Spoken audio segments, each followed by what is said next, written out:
দেওবন্দ মাদ্রাসা, পৃথিবীর বিখ্যাত মাদ্রাসা দেওবন্দ মাদ্রাসা।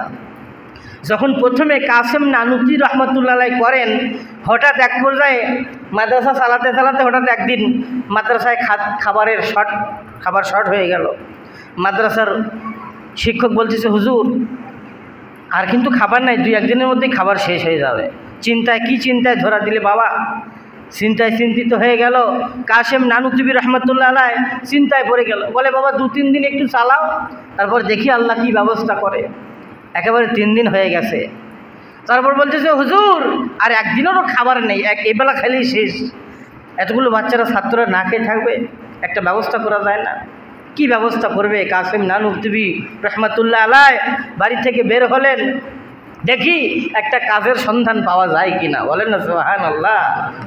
মাদ্রাসা করেছি, মাদ্রাসা ছাত্ররা না খেয়ে থাকবে, আর না ক্ষুধার জ্বালা সহ্য না করতে পেরে যদি মাদ্রাসাতে চলে যায়, যদি এলেম না শিখে, রোজে মাহশার ময়দানে আল্লাহর রসুলের কাছে কি জবাব দেব আমি?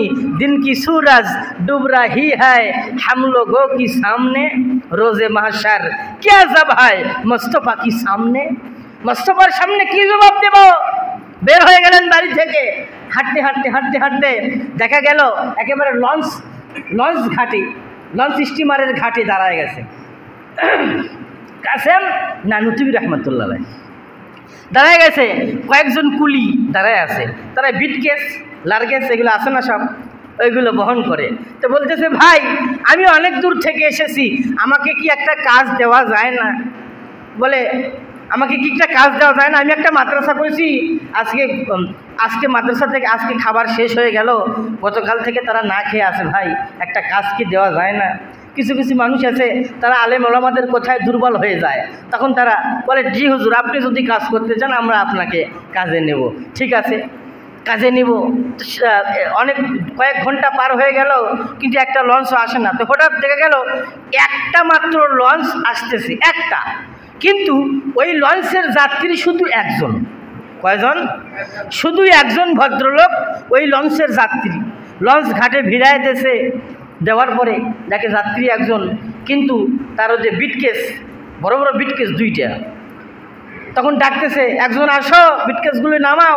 কুলিদের ডাকতেছে, বিটকেসগুলি নামাও, আমাকে নামিয়ে দাও। ওই ভদ্রলোক তখন নামলেন, তাকে নামানো হলো।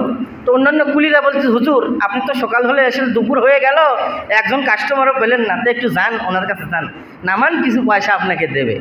নামানোর পরে ভদ্রলোক বলতেছে, আচ্ছা এটা আমি যেখানে যাব আমার ঠিকানা অনুযায়ী তো আপনাকে পৌঁছে দিতে হবে, পৌঁছে যদি দেন তাহলে আমি আপনাকে অনেক বেশি টাকা দেব।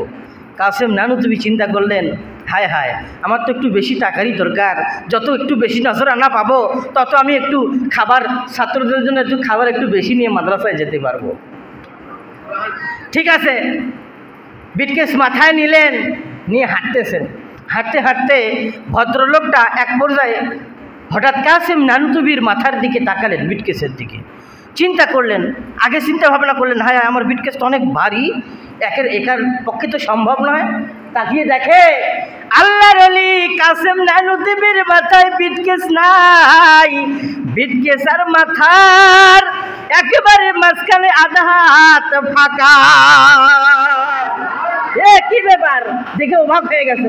আপনি বিটকেস আগে নামান তো, আগে নামান, কোথায় আছে আপনার সাথে? বিটকেস আপনার মাথায় নাই, শূন্য যাচ্ছে, কি ব্যাপার? আপনি বিটকেস নামান, আগে আপনার পরিচয় দেন। আপনাকে বলে, বাবা আমার পরিচয় কি নেবেন? আমি দেওবন্দ মাদ্রাসার প্রতিষ্ঠাতা মাওলানা কাসেম নানুতুবি।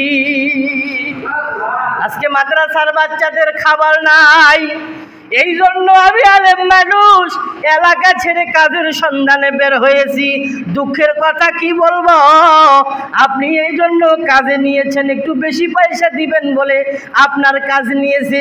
বলে, হুজুর বেয়াদবি মাফ করেন, বেয়াদবি মাফ করেন হুজুর, আমি আপনাকে চিনতে পারি নাই।